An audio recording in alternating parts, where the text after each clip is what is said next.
আমন্ত্রণ জানাচ্ছি আপডেট সংবাদে। শুরুতেই জানিয়ে দিব গুরুত্বপূর্ণ শিরোনাম, এরপরেই থাকবে বিস্তারিত। যুদ্ধবিরতির আগে ইসরায়েলে 1 ঘন্টায় 6 দফা ক্ষেপণাস্ত্র হামলা ইরানের। ইরানের ক্ষেপণাস্ত্র হামলায় দক্ষিণ ইসরায়েলে নিহত 10। রাশিয়ার মিসাইল হামলায় কেঁপে উঠল মার্কিন দূতাবাস। যুদ্ধবিরতির জন্য মিনতি করছেন ট্রাম্প, ইরানের দাবি। এবার ইরানের আরেক পরমাণু বিজ্ঞানী নিহত। মার্কিন ঘাঁটিতে হামলার পর শ্বাসরুদ্ধ মধ্যরাতে যা যা ঘটল শুনছিলেন সংবাদ শিরোনাম। এখন বিস্তারিত। তার আগে অনুরোধ থাকবে ভিডিওতে একটি লাইক দিন এবং কমেন্টস করে জানিয়ে দিন কোন জেলা থেকে বা কোথা থেকে আমাদের সঙ্গে যুক্ত রয়েছেন। যুদ্ধবিরতির আগে ইসরায়েলে 1 ঘন্টায় 6 দফা ক্ষেপণাস্ত্র হামলা ইরানের। ইসরায়েলে আজ মঙ্গলবার 1 ঘন্টায় 6 দফা মিসাইল ছুড়ে যুদ্ধবিরতির ঘোষণা দিয়েছে ইরান। মঙ্গলবার ইরানের রাষ্ট্রীয় গণমাধ্যম প্রেস টিভি জানিয়েছে, ইসরায়েলি ভূখণ্ডে কয়েক দফা ক্ষেপণাস্ত্র হামলার পর ইসরায়েল এবং ইরানের মধ্যে যুদ্ধবিরতি শুরু হয়েছে। এদিকে ইসরায়েলের চ্যানেল বালো এবং ওয়াইনেট সংবাদ চ্যানেল বলেছে, ইরান এবং ইসরায়েলের মধ্যে যুদ্ধবিরতি কার্যকর হয়েছে। এছাড়া ইরান ও ইসরায়েল যুদ্ধবিরতিতে সম্মত হওয়ার পর মার্কিন প্রেসিডেন্ট ডোনাল্ড ট্রাম্প আরও বলেছেন, যুদ্ধবিরতি এখনও কার্যকর। নিজের মালিকাধীন ট্রুথ ন্যাশনালে দেওয়া এক পোস্টে মার্কিন প্রেসিডেন্ট এসব তথ্য জানান। পোস্টে ট্রাম্প আরও বলেছেন, দয়া করে কেউ যুদ্ধবিরতি লঙ্ঘন করবেন না। ইরান এবং ইসরায়েলের মধ্যে যুদ্ধবিরতি কার্যকরের কথা ঘোষণা দিলেও দেশটির কেউ আনুষ্ঠানিকভাবে ট্রাম্পের চুক্তির তথ্য নিশ্চিত করেনি। এদিকে মঙ্গলবার ভোর থেকে দুই দেশ পাল্টাপাল্টি হামলা চালায়। আল জাজিরা বলছে, ইরান 1 ঘন্টার মধ্যে ইসরায়েল জুড়ে 6 দফা ক্ষেপণাস্ত্র হামলা চালিয়েছে। মঙ্গলবার ইসরায়েলে কয়েক দফায় ক্ষেপণাস্ত্র হামলায় মৃতের সংখ্যা বেড়ে 4 জনে দাঁড়িয়েছে। ইসরায়েলের দক্ষিণাঞ্চলের শেরশাবা শহরে ইরানের ক্ষেপণাস্ত্র হামলায় এই নিহতের খবর পাওয়া গেছে। ইসরায়েলি গণমাধ্যমের বরাত দিয়ে এই তথ্য জানিয়েছে বিবিসি। এদিকে ইসরায়েলি অ্যাম্বুলেন্স সার্ভিস ইরানের হামলার প্রভাব সম্পর্কিত একটি আপডেট দিয়েছে। তারা বলছে, এখনও পর্যন্ত 4 জনের মৃত্যু নিশ্চিত করা হয়েছে, 22 জন আহত হয়েছে। হতাহতের মধ্যে 2 জনের অবস্থা জারি এবং 20 জনের অবস্থা সামান্য। ইরানের ক্ষেপণাস্ত্র হামলায় দক্ষিণ ইসরায়েলে নিহত 10। ইসরায়েলি গণমাধ্যম দ্য টাইম অব ইসরায়েল ও ওয়াই নিউজ জানিয়েছে, দক্ষিণ ইসরায়েলের শহরে ক্ষেপণাস্ত্র হামলার পর যেসব ব্যক্তির অবস্থা সংকট ছিল তাদের 10 জনকেই মৃত ঘোষণা করা হয়েছে। এই প্রতিবেদন এমন সময় এসেছে যখন ইসরায়েলের বিভিন্ন এলাকায় এখনও সাইরেন বেজে চলেছে এবং আক্রমণের তৃতীয় ঢেউ চলছে। ইসরায়েল বলছে এসব ক্ষেপণাস্ত্র ইরান থেকে ছোড়া হয়েছে, তবে এখনও পর্যন্ত ইরানের পক্ষ থেকে কোনো মন্তব্য আসেনি। এদিকে ইরানের রাজধানী তেহরানের উত্তর পশ্চিমাঞ্চলের বেশ কিছু এলাকায় বিস্ফোরণের শব্দ শোনা গেছে। দেশটির আধা সরকারি বার্তা সংস্থা মেহের নিউজ জানিয়েছে তেহরানের বাইরে আরও কিছু শহর বিস্ফোরণের শব্দ শোনা গেছে, তবে সেসব শহরের নাম প্রকাশ করা হয়নি। ইরানের সরকারি বার্তা সংস্থা CNN জানিয়েছে, তেহরানের বিভিন্ন এলাকায় প্রতিরক্ষা কার্যক্রমের আওতায় গোলাগুলির শব্দ বিস্ফোরণের আওয়াজ শোনা গেছে। রাশিয়ার মিসাইল হামলায় কেঁপে উঠল মার্কিন দূতাবাস। ইউক্রেনের রাজধানী কিয়েভ ও তার আশেপাশের মধ্যরাতে ব্যাপক গোলাগুলি চালিয়েছে রাশিয়া। এ হামলার শক্তিশালী ড্রোন মিসাইল ব্যবহার করেছে মস্কো।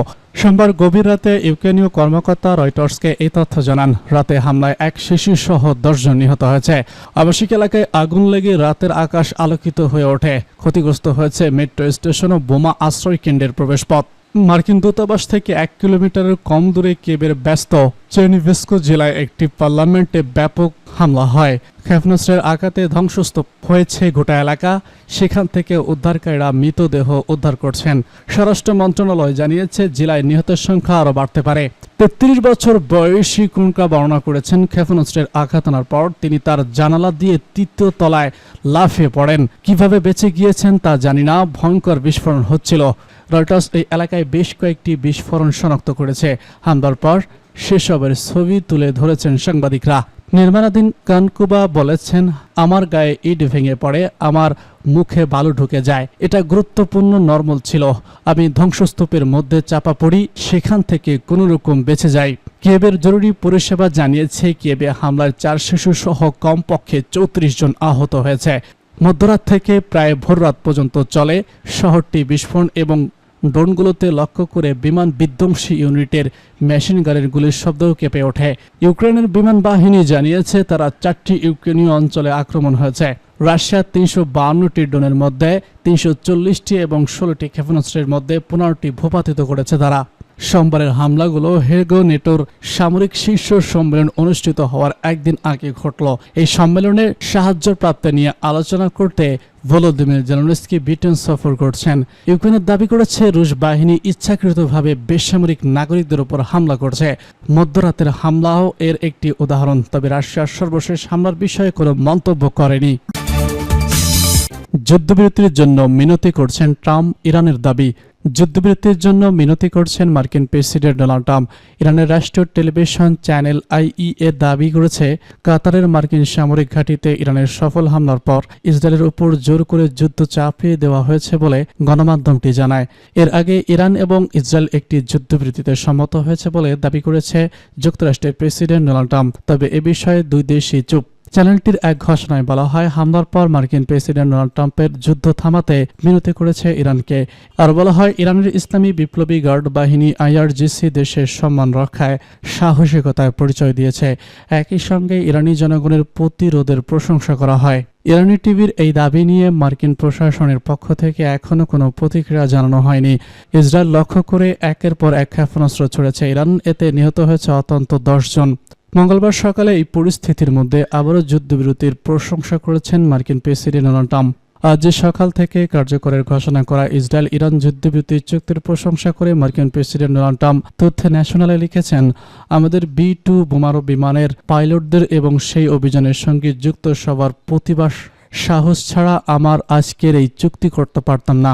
ইরানের পারমাণবিক স্থাপনাগুলোতে মার্কিন বোমা হামলার কথা উল্লেখ করে তিনি আরও লিখেছেন, একটি নির্দিষ্ট এবং অত্যন্ত দ্বিদ্রুপপূর্ণ অবস্থায় সন্ধ্যার শেষের দিকে সেই নিখুঁত আঘাত সব পক্ষকে একত্রে বৈঠক বসায় একটি চুক্তি সম্পন্ন হয়। তখন ইরান ইসরায়েলের দিকে বারবার ব্লাস্টিক নিক্ষেপ করেছিল। তখন ট্রাম্প এই বিবৃতি পোস্ট করেছেন। তবে তার পোস্টে নতুন ক্ষেপণাস্ত্র হামলা সম্পর্কে কোনো মন্তব্য করেনি। এবার ইরানের আরেক পরমাণু বিজ্ঞানী নিহত। ইসরায়েলি হামলায় ইরানের একজন শীর্ষস্থানীয় পরমাণু বিজ্ঞানী নিহত হয়েছে বলে জানিয়েছে দেশটির রাষ্ট্রীয় গণমাধ্যম প্রেস টিভি। নিহত বিজ্ঞানীর নাম সিগিনি। রাজধানী তেহরানের প্রাণকেন্দ্রে ফৌজত ও ভালি শহরের সড়কের কাছে চালানো হামলায় তিনি নিহত হন। মঙ্গলবার এক প্রতিবেদনে প্রেস টিভি দাবি করেছেন, এটি একটি পরিকল্পিত হত্যাকাণ্ড। এর পিছনে ইসরায়েলের হাত রয়েছে। গত 13 জুন থেকে ইসরায়েল ইরানের বিরুদ্ধে ধারাবাহিকভাবে সামরিক অভিযান চালাচ্ছে। এর ফলে একাধিক বিজ্ঞানী ও সামরিক কর্মকর্তা হামলার লক্ষ্যবস্তুতে পরিণত হয়েছে। এই ঘটনার পর তেহরানের নিরাপত্তা আরও জোরদার করা হয়েছে বলে জানা গেছে। ইরানের পক্ষ থেকে এখনও আনুষ্ঠানিক বিবৃতি আসেনি। এর আগে আজই নিজের সামাজিক যোগাযোগ মাধ্যম ট্রুথ ন্যাশনালে পোস্ট করে ট্রাম্প জানান, ইরান এবং ইসরায়েল একটি যুদ্ধবিরতিতে সম্মত হয়েছে। প্রাথমিকভাবে এই যুদ্ধবিরতি 12 ঘন্টা করে চলবে। এরপরই যুদ্ধ সমাপ্তি হিসেবে ঘোষণা করা হবে। ট্রাম্পের এই ঘোষণার পরও ইসরায়েলে হামলা করেছে ইরান। মঙ্গলবার সকালে হামলায় এখনও পর্যন্ত 10 জন নিহত এবং 4 জন আহত হয়েছে। ইসরায়েলের বহু এলাকায় সতর্কবার্তা সাইরেন বাজিয়েছে আইডিএফ। মার্কিন ঘাঁটিতে হামলার পর শ্বাসরুদ্ধ মধ্যরাতে যা যা ঘটল। মঙ্গলবার ভোরের দিকে ইরানের পররাষ্ট্রমন্ত্রী সৈয়দ আব্বাস বাঘারচি জানিয়েছেন, ইসরায়েল আক্রমণ বন্ধ করলে ইরানের জবাব দেওয়ার কোনো ইচ্ছা নেই।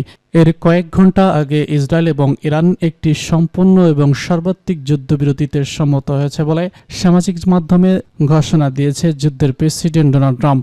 যদিও ইসরায়েলের পক্ষ থেকে বিষয়টি এখনও নিশ্চিত হওয়া যায়নি। ফলে যুদ্ধবিরতি নিয়ে অনিশ্চয়তা কাটেনি। এর আগে ইরানের তেহরান সহ একাধিক স্থানে বাসিন্দাদের সরে যাওয়ার নির্দেশ দেয় ইসরায়েল। সেসব এলাকায় রাতে বিস্ফোরণের শব্দ পাওয়া যাচ্ছিল। অন্যদিকে ইসরায়েলের কিছু এলাকায় বাসিন্দাদের সরে যেতে বলেছে ইরান। মঙ্গলবার সকালে সেখানে ক্ষেপণাস্ত্র হামলা হয়েছে বলে জানিয়েছে ইরানি কর্তৃপক্ষ। সোমবার রাতে কাতারের মার্কিন ঘাঁটিতে ক্ষেপণাস্ত্র হামলা করে ইরান, তবে সেখানে কোনো ক্ষয়ক্ষতি বা হতাহতের ঘটনা ঘটেনি। ডোনাল্ড ট্রাম্প একে খুব দুর্বল হামলা বলে বর্ণনা করেছেন। এদিকে কাতারে ইরানের হামলার পর থেকে বিশ্ববাজারে অপরিশোধিত জ্বালানি তেলের দাম কমেছে। নিজের এক্স হ্যান্ডেলে এক পোস্টে ইরানের পররাষ্ট্রমন্ত্রী বাঘারচি বলেছেন, স্থানীয় সময় ভোর 4টা পর্যন্ত ইসরায়েলের আগ্রাসন প্রতিহত করার জন্য সর্বোচ্চ লড়াই করছে ইরান। তিনি দেশের সার্বিক সামরিক বাহিনীকে ধন্যবাদ জানিয়েছেন। তিনি বলেছেন, স্থানীয় সময় ভোর 4টার পর যদি তার দেশের উপর আর কোনো হামলা না হয় তাহলে ইরান এর পাল্টা জবাব পাবে না। তবে কারাচির এই স্ট্যাটাসের আগ পর্যন্ত ইরানে ট্রাম্পের যুদ্ধবিরতির ঘোষণাকে একটি দাবি হিসেবে দেখা হয়েছিল। প্রেসিডেন্ট ট্রাম্পের ঘোষণায় বলা হয়েছিল কয়েক ঘন্টার মধ্যে ইসরায়েল এবং ইরানের মধ্যে সম্পূর্ণ মারাত্মক যুদ্ধবিরতি কার্যকর হবে। তবে কয়েক ঘন্টা পর্যন্ত তেহরানের পক্ষ থেকে কোনো আনুষ্ঠানিক প্রতিক্রিয়া বা সম্মতি জানানো হয়নি। বিবিসি পার্সোয়ানের সাংবাদিক দাতা জানিয়েছেন কর্তৃপক্ষের পক্ষ থেকে কোনো মন্তব্য না আসায় ইরানের রাষ্ট্রীয় ও অন্যান্য গণমাধ্যমগুলো ট্রাম্পের ঘোষণাকে একটি দাবি হিসেবেই উল্লেখ করে সংবাদ পরিবেশন করেছিল। কয়েক ঘন্টা আগে নজিরবিহীন শক্তি নিয়ে ইরানের বিভিন্ন লক্ষ্যবস্তুতে হামলা চালিয়ে যাওয়া হয়েছে জানিয়েছেন ইসরায়েলের প্রতিরক্ষামন্ত্রী ইসমাইল কাটজ। কিন্তু একই সাথে এ খবর আসছে ইসরায়েল সরকার তার আরব প্রতিবেশীদের মাধ্যমে ইরানকে বার্তা দিয়েছে যে তারা আগামী কয়েকদিনের মধ্যে যুদ্ধ শেষ করতে আগ্রহী। গত 11 দিনে ইরানি ক্ষেপণাস্ত্রের অনেকগুলো ইসরায়েলের প্রতিরক্ষা ব্যবস্থা ভেঙে প্রাণহানির কারণ হয়েছে এবং বিভিন্ন স্থাপনায় ক্ষয়ক্ষতি হয়েছে। এর আগে দীর্ঘ যুদ্ধে আগ্রহ না দেখার কথা জানিয়েছে ইসরায়েলের প্রধানমন্ত্রী বেনিয়ামিন নেতানিয়াহু। ইরান কাতারে মার্কিন সামরিক ঘাঁটি হামলা চালানোর কয়েক ঘন্টা পর সামাজিক মাধ্যমে দেওয়া এক ঘোষণায় মার্কিন প্রেসিডেন্ট ট্রাম্প জানান ইসরায়েল এবং ইরান একটি সম্পূর্ণ সার্বত্রিক যুদ্ধবিরতিতে সম্মত হয়েছে। নিজের তথ্য ন্যাশনাল মিডিয়া প্ল্যাটফর্মে দেওয়া এক পোস্টে ট্রাম্প বলেছেন আগামী প্রায় 6 ঘন্টার মধ্যে এই যুদ্ধবিরতি কার্যকর হবে। তখন উভয় দেশ তাদের চলমান সামরিক অভিযান ধীরে ধীরে গুটিয়ে নেবে। এই যুদ্ধকে 12 দিনের যুদ্ধ বলে নাম দিয়েছে ডোনাল্ড ট্রাম্প। ট্রাম্পের ঘোষণায় ধীরে ধীরে উভয় দেশের বৈরিতার অবসানের কথা বলা হয়েছে। তবে তিনি বলেছেন 24 ঘন্টা পূর্ণ হলে এই যুদ্ধ আনুষ্ঠানিকভাবে শেষ হবে বিবেচিত হবে। এই ঘোষণার পর ট্রাম্প লিখেছেন এটি এমন একটি যুদ্ধ ছিল যা বছরের পর বছর চলতে পারত এবং গোটা মধ্যপ্রাচ্যকে ধ্বংস করে দিতে পারত, কিন্তু তা হয়নি এবং আর কখনো হবে না।